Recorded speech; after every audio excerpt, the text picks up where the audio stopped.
ആദ്യം 2 കപ്പ് പാലാണ് എടുത്തിട്ടുള്ളത്, 1/2 ലിറ്റർ. അതിലേക്ക് 7 ടേബിൾ സ്പൂൺ പഞ്ചസാരയും 6 ടേബിൾ സ്പൂൺ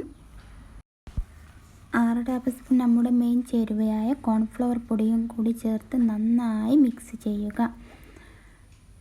പിന്നെ 1/4 ടീസ്പൂൺ വാനില എസൻസും അതുപോലെ 1/4 ടീസ്പൂൺ ഏലക്ക പൊടിയും ചേർത്ത് നന്നായി മിക്സ് ചെയ്തെടുക്കുക.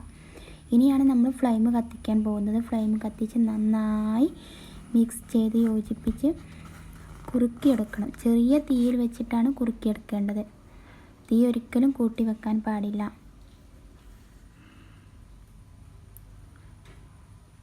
കൈ വെക്കാതെ നല്ലവണ്ണം ഇളക്കി കൊടുക്കുക.